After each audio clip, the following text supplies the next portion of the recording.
we're here today with Yvonne Hanson, who ran for, was it the 2019 election you ran for the NDP Yeah. in? So I'm interested in talking with you today about um, how, first of all, did you get the opportunity to run as a young candidate? Especially, were you running in a Vancouver riding, or what riding were you? Yeah, I was in Vancouver Granville, which wound up being a much more high profile riding than we had expected it to be. Mm-hmm. But because I was running against an incumbent who was also a cabinet minister, it was pretty unlikely that whoever ran for the NDP would win. Mm-hmm. So that wound up being a whole different situation than what I went into. But that's basically why I had the opportunity, is because it was considered like an unwinnable riding. So they Mm-hmm. just basically needed somebody to run to fill the seat. Um, and so I was at a activist meeting with Courage Coalition. With Um, the what coalition? Sorry. Courage Coalition. Okay. It's kind of a left-wing activist group within the NDP that is mobilizing around certain issues that they want to push the NDP on. I Mm-hmm. haven't been active with them in quite a while, but What issues, out of curiosity? specifically, I think Courage formed around like the boycott, divestment, and sanctions movement Okay. against Israel. But I know that they have quite a few other campaigns, and at the most recent conventions, they've had a whole slate of different Mm-hmm. campaigns that they're running. But that's the one that I think congealed it. And is that mostly younger? I'm curious about like um the makeup of that coalition. Is that mostly younger people, mostly people from uh a specific background? What's the makeup of? It's a good question. It seems pretty diverse from what I've seen. I think more on the younger side, definitely. At least the VC branch that I was a part of was more on the younger side. But I also know a lot of older folks who are part of Courage Coalition or who are at least sympathetic. So Mm-hmm. I don't know. I think it's fairly wide ranging. Surprisingly so, maybe. Mm-hmm. But yeah, And you said divestment against Israel, correct? yeah, Yeah. yeah. And do you find that, because within the NDP, I'm curious, there's a sort of interesting phenomenon, I think, within um, across Canadian politics, where you end up, from my perception, having a relatively even spread of people of the Muslim faith across parties. Like there's plenty of Muslim conservatives, plenty of Muslim liberals, plenty of Muslim NDPs. Do you see, with having that coalition as a coalition specific to the NDP, do you think that that's a specific issue that the NDP pays more attention to than other parties, or what? Where do you think um, the NDP lays with regards to that issue in comparison to the Liberals or Conservatives? Let's say. Yeah, that's a really good question. I mean, obviously, I haven't been involved in the internal party structures of the other parties, so I couldn't Mm-hmm. tell you. But I can tell you what it's like on the inside of the NDP, and I can tell you that it's a very, very hotly contested issue Mm-hmm. that I think the party brass just wanted to ignore for a Yeah. very long time. And there were multiple kind of culminations of that attempt to ignore this issue that is very important to a lot of members and a lot of voters, obviously. And so there was one big one at a convention a few years ago where I believe 37 different electoral district associations got together to co-sign on this resolution that basically asked the NDP to, participate in the boycott, divestment, and sanctions against Israel. And that resolution was pushed to the very back of the resolutions book so it wouldn't get a chance to be voted See the on. light of day. Yeah. And that caused like quite a schism within the party because, the voting is democratic, but the placement of the resolutions is not democratic. Mm-hmm. So it's like an undemocratic way of avoiding this very popular resolution. And finally, at the most recent BC or the most recent federal NDP convention, I believe that resolution did get heard, or a similar one. Mm-hmm. And so formally, the NDP has come out against Israel. Yeah. But inside the party, that is still it's a hot topic. Mm-hmm. Yeah, because I seem to get the same sense, because the Conservatives seem to be, at least publicly, unified in a pro-Israel stance, but I seem to get the sense that they also have their own issues with sort of Yeah. trying to create party unity around that And the issue. and I know particularly in the Greens, because the Green Party has no party whip, Mm-hmm. so their MPs, their people who are running for office, can say basically whatever they want about their own personal positions on Israel, and that can create some pretty mixed results. With their leader had a huge issue with that in the last election, didn't she? Yeah, and that was what wound up like. Okay, I don't actually know. I lost track of this situation in the many folds of history that have passed since, but I believe that was a pretty huge reason why Anna May Paul was eventually ousted from the Green leadership. Correct me if I'm wrong, but I'm No, fairly sure it no, was. that seemed to have been the pivotal issue that had her removed. Um, so regarding you were talking about there the notion that even though to some extent the election of a leader within the party is democratic and the election of the party itself to the House of Commons is democratic, there's an issue with agenda setting in terms of each party's platforms and each party's policies, where the setting of the agenda is not necessarily a democratic process, and it's led by these, you could call them establishment sort of party Party members rat. who are Yeah. entrenched within the party. Do you think that, because one of the big questions I always have as a voter myself, someone who's swayed from voting for the Green Party, was sort of ambivalent between the Green Party and the Conservatives in the last election, and likely will be voting Conservatives in the next election if Pierre Poilievre wins, not if Jean Charest wins. I find that there are issues that matter to me that don't necessarily traditionally align with the political spectrum that is apparent in Canada. And I'm wondering, when it comes to issues such as divestment on Israel, or for me, I sort of have to weigh environmentalism with a general, I would say, pro charter stance on civil liberties. Um, those two things weigh in my mind a lot. And no party really aligns closely on, say, something like the vaccine passport, in addition to my priorities on environmental policy. So I'm wondering if you think that there's an issue at the party brass level where they're out of alignment with sort of the new political spectrum that people of our generation might be falling into or sorting themselves into. And if that's going to create a phenomenon of either some sort of like a party realignment or voter switching back and forth, as I myself have. What do you think the situation there is? I mean, I completely agree with you. I think that there is this kind of old school political spectrum that's like right, left, middle, and there's a lot of issues that are involved in our contemporary society, like the vaccine, like just the entire constellation of issues around the vaccine, that I actually don't think fall distinctly on one side of the spectrum or the other. You know, there's so many multifaceted ways to approach each one of these issues, and seeing it as just, okay, this is left, this is right, doesn't seem to be the way.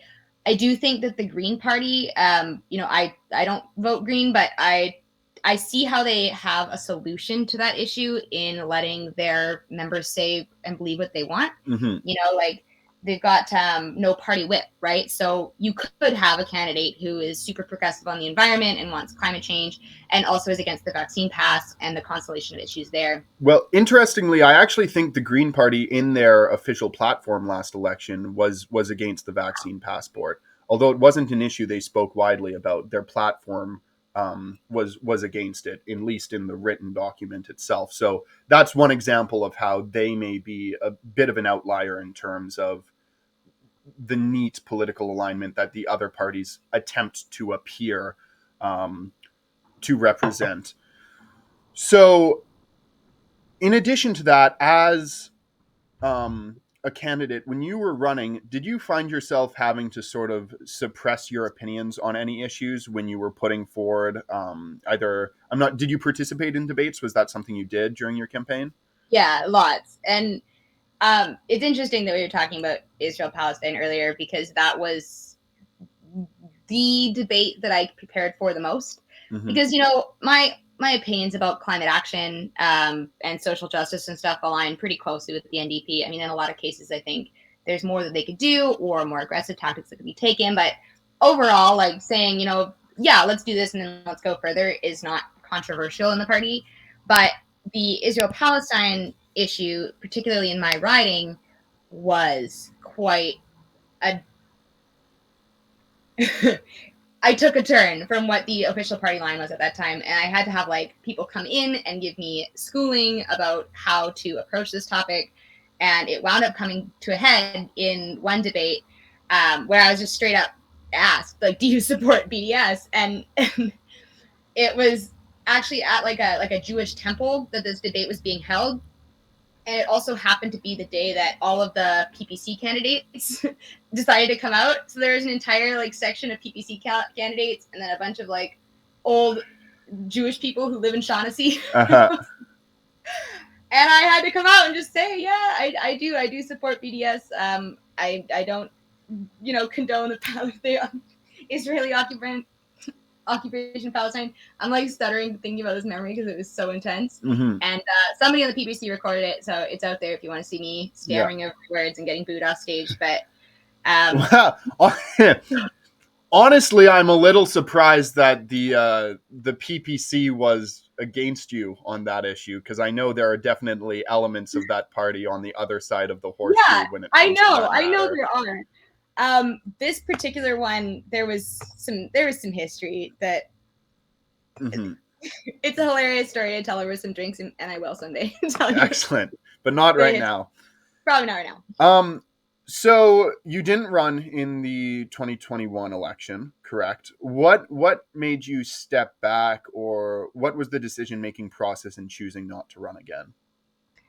So when I was running, and this is totally like maybe a selfish decision of me, but a lot of my own identity had to be suspended in favor of the identity of me as a candidate. Mm-hmm. And that wasn't such a big deal in 2019 because I was very much like, I wanted to be a politician. I studied political science. Mm-hmm. I had volunteered in a bunch of activist groups and on campaigns. And like, that was my life goal, was to be a politician. And then when I got into it, losing that part of my identity kind of hit me particularly hard. Losing which parts of your identity? Sorry to interrupt. Just being like, I'm very creative and expressive, and there's no room for creativity in politics, really. Like on the activist side, there definitely is, and that's the side that I occupy now. But in formal politics, it's office work. There's nothing. And I'm fun loving and I'm carefree and I'm easygoing, and that's none of those things are what politicians are, right? And so, and I'm also very outspoken, and I find it hard not to get into discussions with people who just have the wrong opinion. And so being told by, a bunch of old guys like, well, you environmentalists don't understand that the planet is just the price we're going to have to pay for a healthy economy.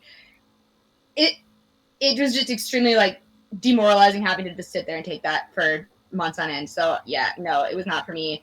I'm way more of an activist than a politician. And that was pretty much exclusively why I didn't run. Do you think, like, if you were elected by some chance, that you would have had the maturity at our age to sort of step back and acknowledge all the perspectives of the riding you were representing? Or do you think you would have been more in line with the...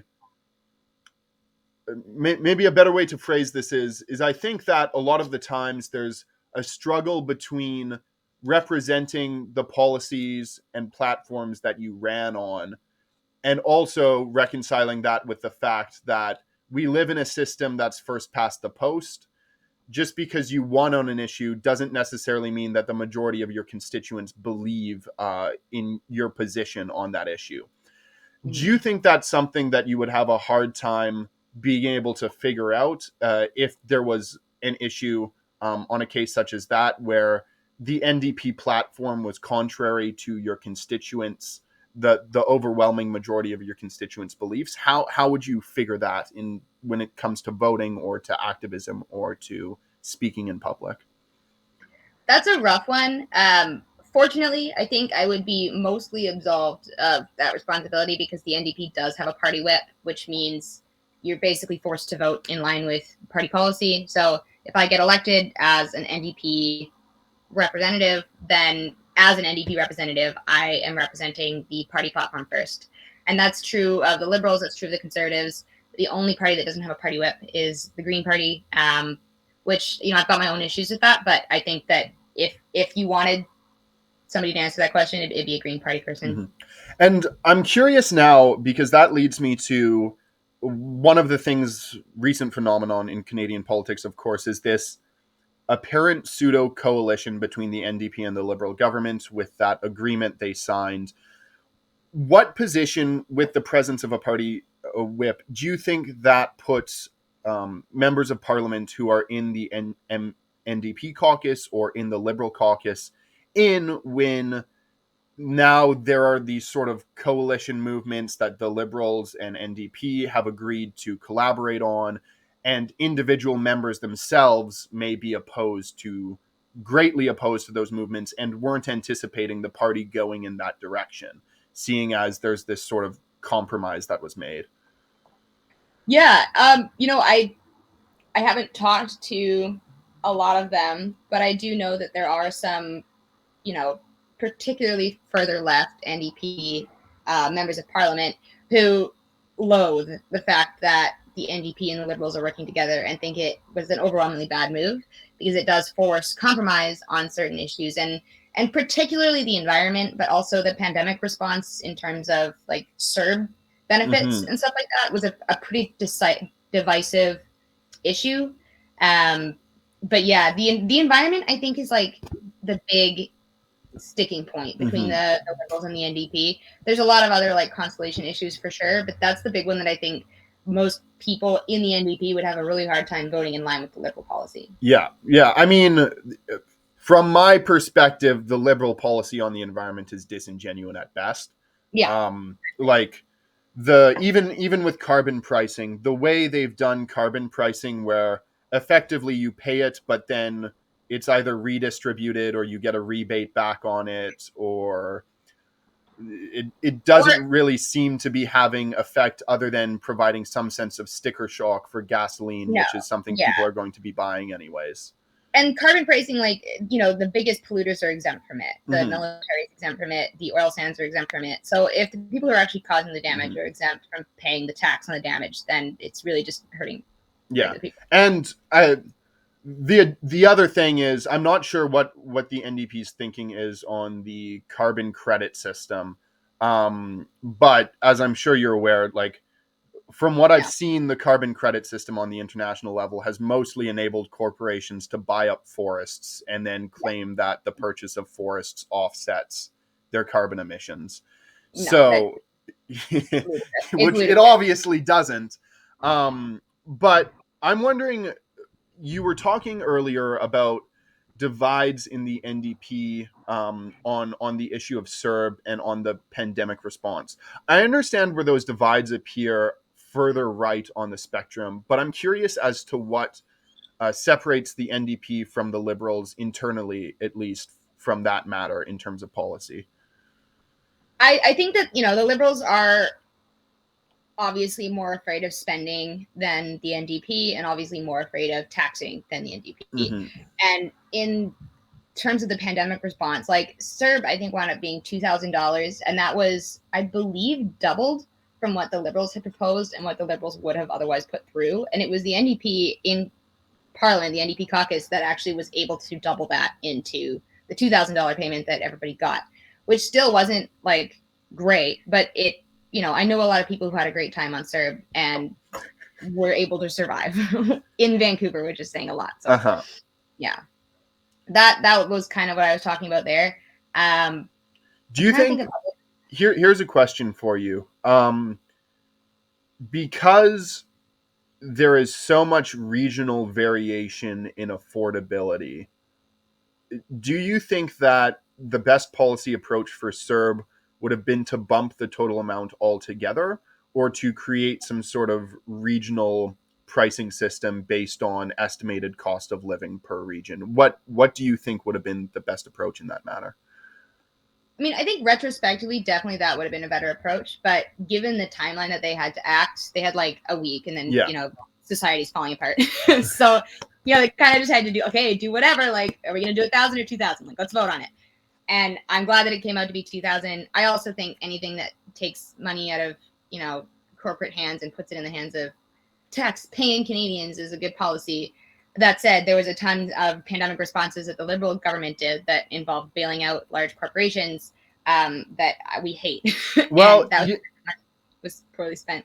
and here's another question for you, because you said that, and this is a point I disagree with, that the Liberals were less willing to spend and less willing to tax than the NDP were, and I agree with the second part of that equation, but I'm not so sure about the first part of that equation, because I think the current running tally is something like 500 million a day, including some very odd like casino bailouts and corporate bailouts and stuff like that. And this is one area where you almost see a bit of convergence from the NDP and conservative side of things, albeit with different intentions completely.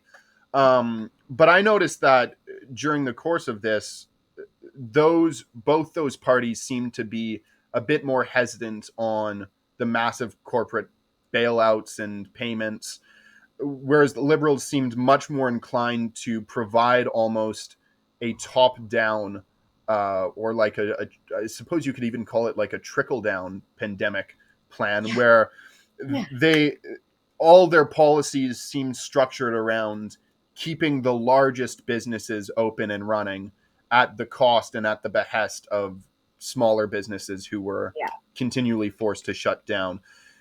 Do you think that ultimately coming out of the pandemic, I mean, we know that it is the largest wealth transfer in history. I believe, from my understanding, the numbers are pretty clear on that it is the single largest wealth transfer in history. The amount of money that went to companies like Amazon over the pandemic, Walmart, the stores that were big box stores that were allowed to stay open and keep functioning, was absolutely insane. But do you think that coming out of the pandemic, there's I think you think there's an incentive to increase corporate taxation. That would seem obvious. But is there a permanent like mechanistic change that you think needs to happen in order to sort of rally back towards smaller businesses and try and um, decrease or enable a rebound from the damage that was done over the pandemic? So I don't like. I'm pro taxation. I'm a lefty. I'm gonna tax the shit out of whoever I can, but don't quote me on that. But I also think that there's mechanisms beyond just taxing corporations that can help to transfer that money back in the hands of people. And I think raising wages is a really big one, and freezing rents is another really big one. So raising wages, because people are like, oh, the cost of food is going to rise, whatever, blah blah blah. If you price fix certain goods and then you raise wages, you are taking that money directly out of the profits of the corporations that are selling those things. And a lot of people say, oh, well, then people will be disincentivized and they'll leave. And I don't think that, Save on Foods, for example, is going to liquefy all of their Canadian assets and pick up and go because they have to pay their workers an extra $2 an hour or something. There's the whole guaranteed basic income thing, and that gets criticized for pretty much the same reason, saying that, oh, well, that's subsidizing corporations who don't pay their employees enough. You give everybody a guaranteed basic income, now everybody has enough money to survive. That's coming right out of government coffers. That's coming right out of taxpayers' pockets. Yeah. Instead, we can bring it out of the corporations' pockets, because we know that the number of centy billionaires has doubled since the pandemic.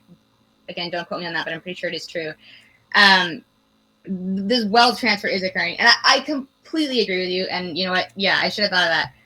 The Liberal government's corporate bailouts, the amount of money that has gone to corporations that already have astronomical wealth, is ludicrous. And the only reason why that money had to go to them, quote unquote, was because they don't manage their money in a way that is sustainable. They know that they were relying on government bailouts. No, and they also rely on perpetual growth, which is something that in the reality is economies, no matter how well they are managed, are always boom and bust. And you can't have perpetual. You can't have perpetual growth in a finite system. There's no such thing. And everybody knows that, and so it's just a game of like who's at the shit end of the stick when the bust happens. And up until now, it's always been working class people. Mm-hmm. Yeah. I have a question. So this is an idea I've been floating in my head because on the minimum wage sticking issue, I think there are two concerns I have with the raising of minimum wage. One of them is that it'll be easier for large corporations to just justify the automation of those jobs, especially like sort of low skill jobs like clerks or factory workers. At a certain level of wage, it's easy for a justification for automation to just sit in and send those jobs to robots effectively. And the other concern I have on the matter of increasing minimum wage is the effect that it may have on small businesses that have a difficulty turning a profit anyways. um, because, well, minimum wage, I think you're correct that a company like Save On, realistically, if we were to somehow eliminate the possibility of automation on those jobs, they can quite easily stomach an extra $2 an hour for employees, or large corporations. That isn't necessarily the case with, uh, say, for example, restaurants or small mom and pop shops who run on pretty tight margins anyways, and whose owners pay themselves, generally speaking, especially for like a lot of shops in East Van, Very modern. relatively marginal and light, relatively marginal um, incomes anyways. My concern is with those companies, those businesses that are smaller, there's not a lot of wiggle room in profit margins. And at a certain point, like, you can increase the wages of workers, and then you can increase the restaurant prices maybe by a certain degree. But I'm wondering if that pushes us in a direction where something like eating out, if it isn't already, becomes an increasingly luxury good or luxury product. I know eating out's always, every time I go to download Chicken Shack and I get a chicken burger and it's like $15 for a fast food chicken burger, I'm like, wow, that was a lot of money. And with tip, it ends up being like $18. Um, so I'm wondering, is there a way to sort of stop those phenomena without seeing consequences that dramatically impact the quality of life of those of us who can't necessarily afford even minor price increases, and those small business owners who struggle already with paying themselves a reasonable wage, staying in business in Vancouver, which has sky high rent. And as I'm sure you may know, in Vancouver, the leases and property taxes on places are based on potential value, not on actual land value, Mhm. which in most contracts, they end up forcing the leasee to pay the property taxes. I know that's a major issue with art venues around the city. Yeah. I think there's no clear or easy solutions on this matter, but to what extent do you think that this is something that all parties really need to actually collaborate on or sit down and try and figure out? Because it does seem to be a serious issue that isn't without easy or steady remedy unless it's something that's seriously examined, debated, and deliberated without any pre-context of party agenda. So on the second point, I'll do the second point and I'll tell you the first point. Obviously, this comes with a package, like a very robust package of reforms. Everything about the current system is broken, and doing any one of these reforms without fixing anything else is going to have catastrophic consequences. But I do think that rent freeze should definitely apply to commercial properties as well, because there's a big problem in Vancouver, and you're probably aware of it, with a lot of empty storefronts and things where, rent in certain areas of Vancouver for a commercial storefront can be like $9,000. And for a restaurant that's already operating on very thin margins and with rising food prices that are caused by global issues that we can't control, that can really be the difference between making it and sinking. So having a rent freeze or some form of a public purchase of this land and leasing instead of having it be a bi-monthly rent that can increase at any point. Another important piece to note is that commercial properties aren't protected from rent increases like domestic properties are. So Mm-hmm. we can only have like a 4% or 2% rent increase every year, but there's no limit to how much commercial properties can be increased. And that puts a lot of strain on business owners. So I Mm-hmm. think that's an important one, rent freeze across the board. As for automation, I mean, there's a labor shortage right now Mm-hmm. because a lot of companies are not paying their workers what the workers need to live, and workers are holding out for jobs that will pay them what they need to live. And given this worker shortage, you would think that if automation were such an accessible option for so many corporations, that they would have implemented it, or at least be taking steps to implement it, instead of griping about how people are making too much money on CERB, which Mm-hmm. was ended months ago. But we see a lot of corporations shutting their doors, franchises shuttering forever, Burger King's going under because automation isn't an option for those jobs they've been talking about. Well, it might also be because Burger King sucks. That's another Burger King does suck, possibility. and their burgers are like also $15, and it's like it's a Burger King. Um, But yeah, please continue. I think there's this almost corporate driven mythology around what automation is able to accomplish at this point. And I think that the need for human operators is being significantly understated as a threat against worker solidarity and building worker power. I don't think that automation is at the place where it can replace most of the workforce, because Mm-hmm. if it could, we would see that happening instead of companies continuing to shell out wages every year, right? Mm-hmm. Why would they pay wages now? Even $15 an hour, why would they pay that if they could replace that with a machine? I almost wonder, because one of the things that's been tossed around to me, especially by a lot of my conservative friends, is worries over um, the burden on the electrical grid. I know California this summer, for example, is having to plan rolling blackouts because they don't have a feasible use for both air conditioners and all the other demands that are on the electricity grid, with a rise in heat waves and et cetera, et cetera. Um, I almost wonder, to what extent is there sort of a natural prohibition on automation, in the fact that some of these large companies may be anticipating that electricity prices are going to end up going through the roof within the next decade or so. And once that infrastructure has been set up for automation, if you're unable to keep that infrastructure running, it's a lot easier to bring workers in and out of a factory that's bare, as opposed to have these huge machines that need maintenance, need upkeep, and need to have constant power in order to keep running.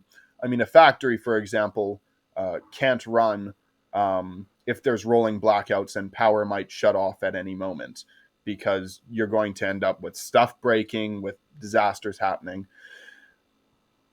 So Yeah, that's something that I think I hadn't considered before, but might be something that these companies are anticipating, and might be a prohibitive factor against automation. Because obviously, like, companies are generally relatively decent at making plans in the medium term, 10 years, 5 years. So I want to get back to, though, we were talking about this need to come together and to have almost a uh, total package that's put forth, as opposed to individual policy forms that are pushed one by one. When you talk about having a comprehensive package, something I'd imagine that's like the Green New Deal. Is there a concern for you that in the bargaining process of getting something through, there's going to be unrelated or unsatisfactory little issues that are attached to it, which I know is often a phenomenon in the United States when they push through big packages? There's usually one or two sort of fringe policies in there that are generally very negative and are sort of matters of negotiation for getting the policy approved. Do you think there is as much of a risk for that in Canada as there is in the States?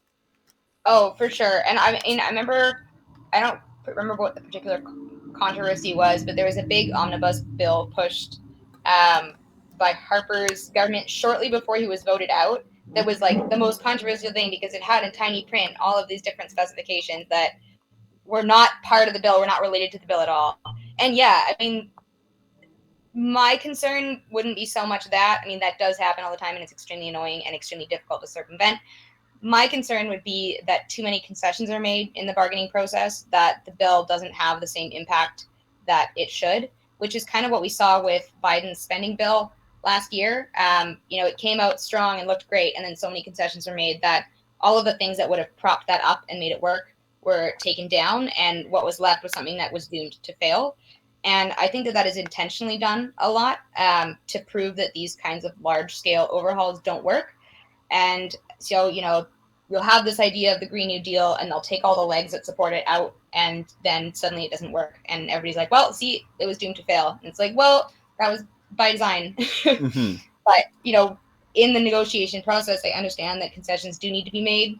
And it takes extremely skilled negotiators to ensure that those concessions aren't catastrophic. And I don't think that a lot of people in parliament are extremely skilled negotiators. Put it that way. A lot of them are shockingly not even competent speakers necessarily. I mean, if I had been elected, I would have been like a 24-year-old like rando. Mm-hmm. And a lot of people do get elected who are You're like that. you're far Right? more eloquent than a lot of people in parliament. I appreciate that. But just to put it in perspective, like literally anybody, if they're charismatic and in the right place at the right time, can be Mm-hmm. elected. And those are the people who are negotiating these packages. So I don't have a whole lot of faith in human institutions in Mm-hmm. general, but that one in particular, not so much. So, looking forward, do you think there'll ever be do you think you'll ever be motivated to return to politics? Yeah, as a politician as opposed to as an activist? And what would cause that motivation? That is so tough. You know what? No, I don't think like the current system. I really don't think I can be. I think if something crazy were to happen, a la revolution, that absolutely I would be right on the vanguard of that. But in the current system, it's just like the way that it is right now, looking at it from the outside, it's a black box, right? You've Mm-hmm. never been involved in it. It's a black box. Things go in, things come out. And the process by which the things that go in become the things that come out is like completely obscured. And when I was younger, before I got involved in politics, I was looking at that black box and I was like, surely there's something in there that can be altered, can be changed. And it just takes somebody who's dedicated and informed enough to get in there and do it. And then I got in the black box and I looked at everything that was happening and I was like, oh my God, there is no way that any of this is ever going to get changed. This is completely ridiculous. And it's backed up by just layers upon layers upon layers of redundant, prohibitory structures that cannot be undone, like without completely unraveling the fabric of society. So until that fabric of society, that fabric of institution and legal system is unraveled, I really don't think that anything can be changed incrementally. So here's a question for you, and maybe we'll end it on this note. That fabric, that unraveling of fabric, do you think? Because I'm not uncertain that we're approaching that point. That there seems to be serious roadblocks and serious knots within the system that are wearing down and getting frayed, and at some point something's going to let loose. What do you see for the future of Canadian politics generally as it exists in its current structural form? Do you think that this is sustainable? Do you think that this will last a decade, 2 decades, our lifetime? Or do you think that this is something that might relatively soon come to a halt and we have to find a way to re envision what politics means in Canada? You know, I feel bad admitting this, but I I think I sincerely believe that we as like a globe are on a path to fascism, um, in a very literal sense, like in a very like Spartan Roman sense, Mm-hmm. and that the impact of climate change is going to drive, Canada and Russia are going to be superpowers because we're going to be the only livable countries out left on Earth. Do, do you And think do you think Canada is going to retain independence, or do you think it's going to be annexed? couldn't tell you, but I know that we're going to get a big flood of refugees. There's going to be a lot of pushback, climate refugees. There'll be a lot of pushback against that, and political systems are going to deepen, hatreds are going to intensify, and I think we're going towards fascism. I don't really see another way. I don't like it. Mm-hmm. I'd love to see a socialist utopia where everybody's got green energy and fucking public transportation and livable cities and all that, but I really don't. I don't see a path for that.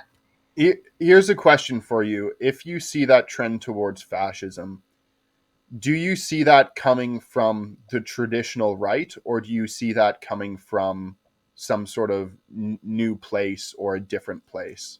New place. I think it's coming from too many angles, and I think it's too insidious. And I think the fear and uncertainty that is crushing pretty much everyone on the planet, that fear and uncertainty is the root of fascist policies. It's Mm-hmm. not any kind of upbringing or religious belief or bigotry or political affiliation. It is a reaction from your amygdala to stress that you want to withdraw and be close to the people you know and keep out the people you don't. And I think the more fear and uncertainty presses in on us with climate change, with pandemics, and with just crazy shit happening at every point in this freaking timeline, I think that response is going to be activated in more and more people, and we're on a path to fascism. I don't And know. because I like this thread, well, I don't like this thread. This is I an know, interesting right? thread. Maybe just one more question is: fascism is very often formed around a specific national identity or civic identity of some sort.